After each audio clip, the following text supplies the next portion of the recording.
Altcar Training Camp is one of the Northwest's principal training areas, which is used by both the regular forces, the reserve forces and the cadets of all three uniformed cadet organisations. Altcar has 709 beds. It has about 110,000 heads-on beds a year, plus another 12,000 people coming in and not sleeping overnight. So it's a busy site.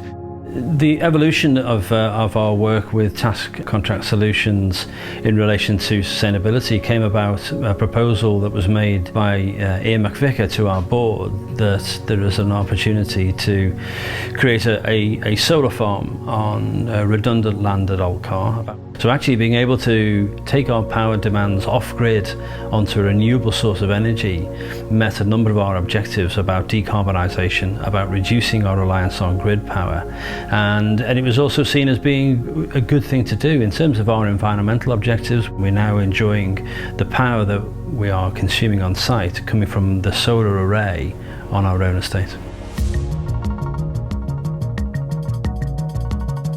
We've got electric vehicle charging points outside this building. We can charge our vehicles up during the day when the solar farm is energised, so those vehicles are being powered by the sun. With 19 hours of sunlight, we save 93 kilograms of carbon produced. We also save 90 litres of fuel to deliver an 880-mile charge to those vehicles that we have currently on site. The building that I'm now talking from is now completely off-grid. The building behind me, which is a large accommodation block, that also is off-grid and therefore off the solar. And that has to be a good news story. Carbon savings for this site, in simplest terms, equate to 248,000 bags of sugar per year. For us, it has a number of benefits. We hit our green targets and we have that security of knowing that our lights aren't going to go off, but also we're driving down costs. But what we're looking at now is taking a revolutionary step into using not just one type of technology, but using multiple technologies and using them together.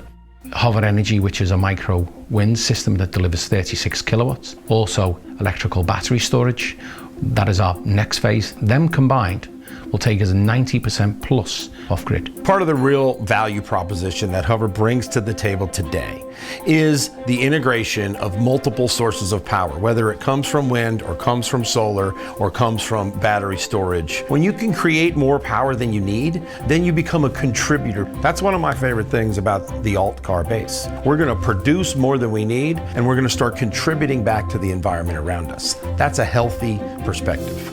My advice to anybody would be take the blinkers off a little bit and maybe invite industry to come and give us a solution that doesn't sit within the normal comfortable range of projects that we're used to dealing with, because there's more out there certainly now emerging and maturing that we should be taking advantage of. The lessons that we've learned from the Altcar camp is that we can deliver this on any size unit and any size camp. They're about to take this entire base off the grid. That's pretty impressive. If everybody were off the grid, then you wouldn't need centralized power that's coming from really damaging resources like fossil fuels. And if every person did their part, then we can get there quickly.